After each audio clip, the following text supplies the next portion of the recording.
Ó Maria concebida sem pecado,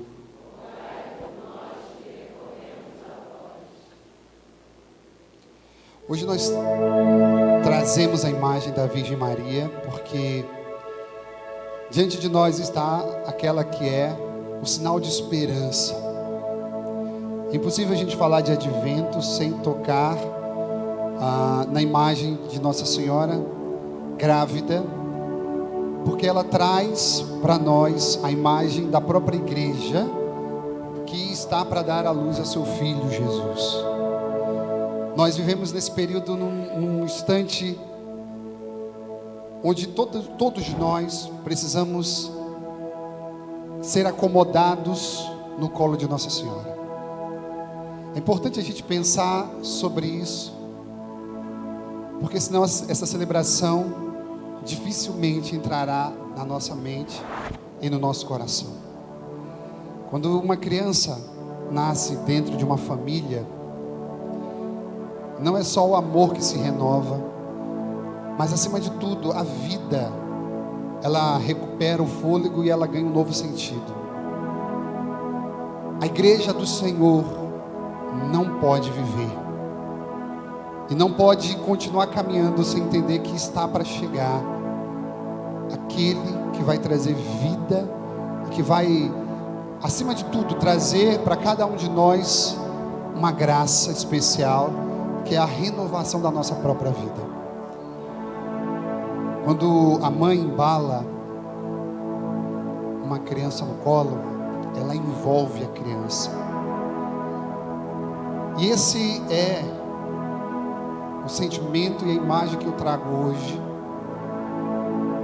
para cada um de nós. Ao rezar, a imagem que Deus me dava era que, por meio da liturgia, Deus ia trazer para o seu colo aqueles que permitissem, de fato, escutar e dar atenção para Ele. Ao celebrar o terceiro domingo do Advento, queridos irmãos e irmãs, a gente se depara com a primeira leitura de Isaías, onde ele traz para aquele povo uma mensagem de esperança, uma mensagem de alegria. E aí eu posso dizer para vocês, hoje falar de alegria é um desafio. É um desafio porque as pessoas não estão compreendendo de fato de onde vem a alegria. Mas eu gostaria que você guardasse no seu coração uma coisa. Era muito mais difícil para aquele povo ouvir falar sobre alegria do que para nós. O povo, o público que Isaías pregou, é um público que estava completamente escravizado. E eles conseguiram ouvir a voz de Deus. Então o que se trata hoje a liturgia? Se trata de nós darmos espaço e abrir o nosso coração para ouvir aquilo que Deus quer falar. Acima de entender, acima de sair daqui compreendendo. Não. Deus, em primeiro lugar, precisa de um espaço. Depois Ele quer chegar no nosso coração com essa certeza. Ele é a alegria que a gente precisa. O Evangelho de hoje apresenta a figura de João Batista, que ele fazia o batismo. O que João Batista fazia? Ele batizava. E a liturgia quer se aproveitar dessa imagem para dizer também nós, o que a gente faz no dia a dia. A gente deve se utilizar daquilo para preparar o caminho para o Senhor. Por que João Batista preparava o caminho para Deus? Porque naquilo que ele fazia, que era o batismo, ele olhava para as pessoas e ele entendia que ele precisava explicar para as pessoas que a forma mais rápida do Senhor vir era aplainando o nosso próprio coração. Então a liturgia hoje quer olhar para a Senhora, para o Senhor, para você que está em casa e dizer: naquilo que você faz, prepara a volta de Jesus. Quando nós ouvimos hoje a segunda leitura, que é para nós talvez o ponto mais alto, a segunda leitura de hoje nos fala sobre uma ordem: alegrai-vos no Senhor. É para nós uma palavra de ordem, porque quando Paulo escreveu essa mensagem, ele não estava num hotel, ele estava numa prisão. Depois de muito tempo, Paulo passou por 4 prisões. Ou seja, naquele momento ele então diz: olha, a gente precisa se alegrar em Deus.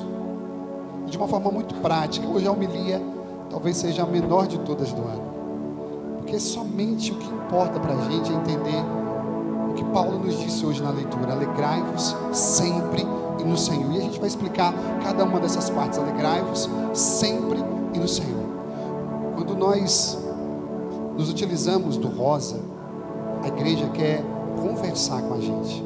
A igreja quer comunicar para a gente uma coisa: nós estamos dando um tempo da sobriedade, desse tempo de preparação para dizer e anunciar: está chegando a maior de todas as alegrias.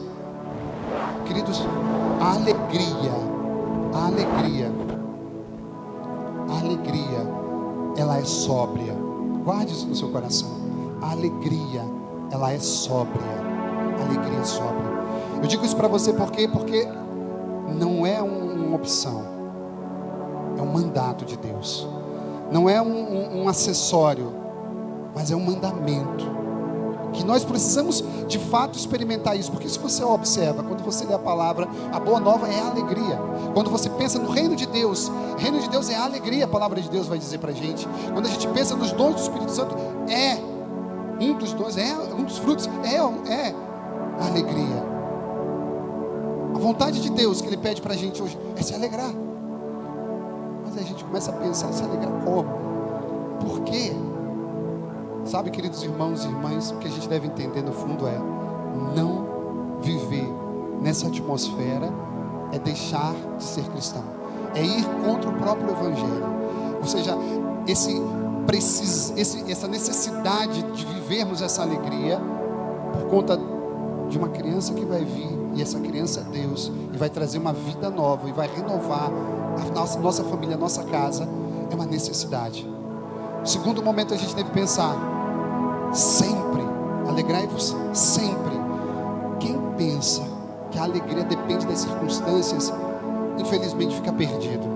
A gente não depende das circunstâncias para ser feliz, para experimentar a alegria. Ou seja, o que a gente precisa guardar no nosso coração, sabe o que é, queridos? Um dia, quando Jesus foi explicar qual é a diferença daquele que está no bem para aquele que está no mal, Jesus não falou de uma aparência da casa, mas Jesus falou daquilo que está embaixo. Jesus não falou: olha, a diferença do que está no bem e que está no mal é a aparência da casa. Não, Ele falou: é aquilo que sustenta a casa. Isso significa para nós, queridos irmãos e irmãs, que sobre todas as vidas de todas as pessoas vão cair a chuva, vão vir as tempestades. Ou seja, o cristão não é alguém que vive dentro de uma redoma e não experimenta a dor e o sofrimento. Não, sobre todo mundo vai vir o sofrimento, a perseguição, os dias difíceis.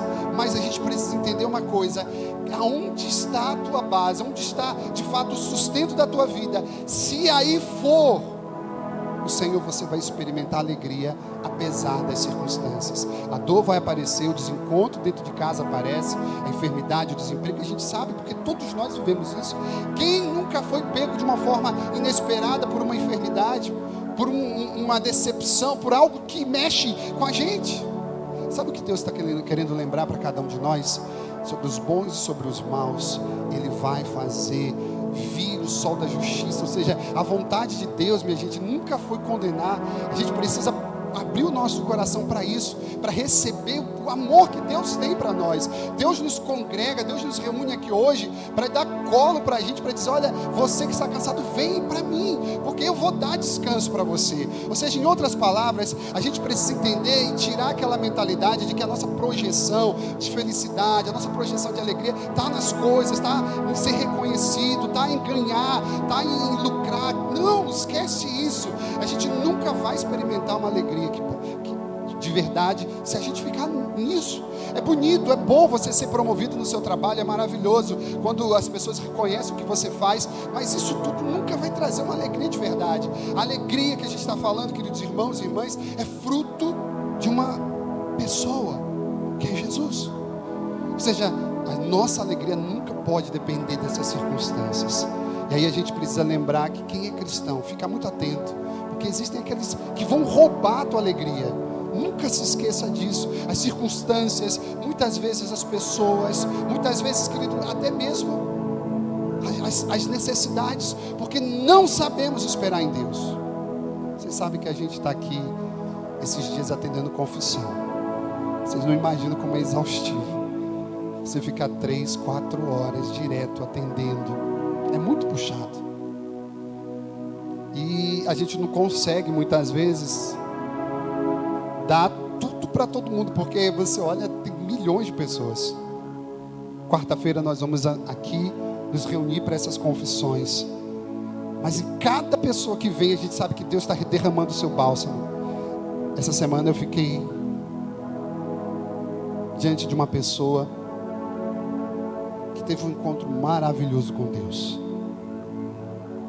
Essa pessoa estava explodindo de ansiedade. Essa pessoa estava, uma pessoa boa.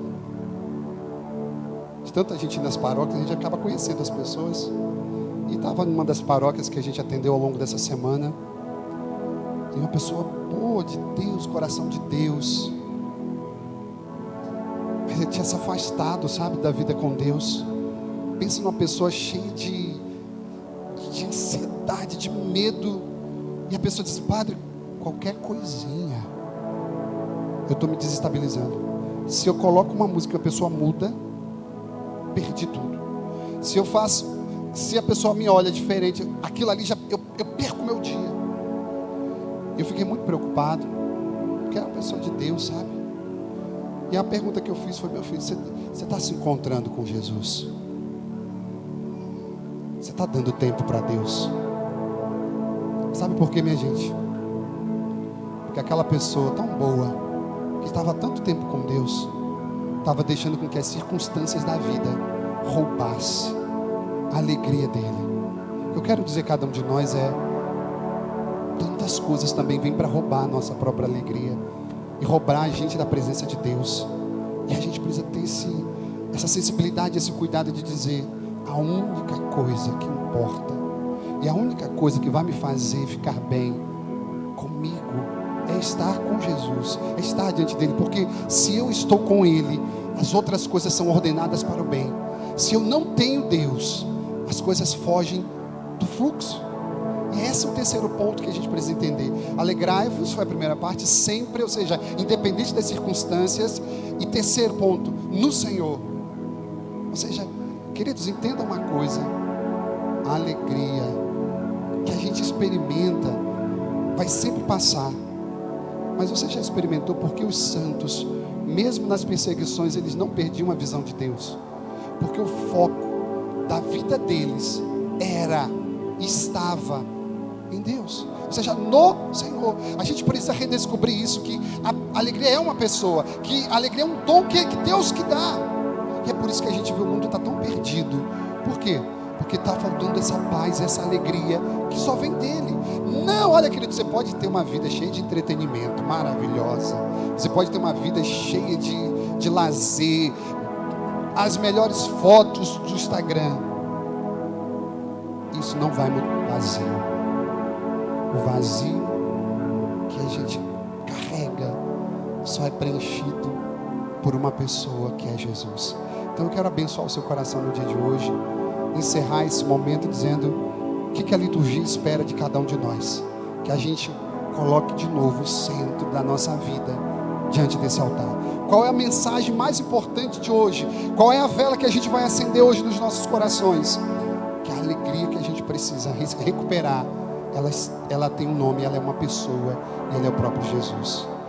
Essa alegria que a gente quer experimentar no Natal, hoje a liturgia nos faz como que antecipadamente começar a fazer o nosso coração vibrar. E a noite de Natal não vai ser bonito por conta de uma ceia, porque da reunião da família, mas vai ser porque alguma coisa dentro de nós vai mudar. Então eu abençoo o coração dos irmãos, abençoo o seu coração, que você que está em casa, e digo: as circunstâncias não podem mudar aquilo que está dentro de você. As circunstâncias não podem frear aquilo que você precisa experimentar. Mas desculpa eu falar para você, a pregação pode ser até prática, o ensinamento você pode até ter entendido, mas vai continuar a mesma coisa se você não se encontrar com essa pessoa que é Jesus. Se organize, coloque Ele como prioridade na tua vida, e você vai experimentar isso que o padre acabou de pregar. Virão os dias maus, você vai passar por necessidade, mas você não vai se sentir perdido, e a alegria misteriosamente vai reinar dentro do seu coração, porque essa alegria não são as coisas do mundo, não são os reconhecimentos, não é o nosso lucro, não é aquilo que a gente conquista, mas é uma pessoa, e essa pessoa é Jesus. Em nome do Pai, do Espírito Santo.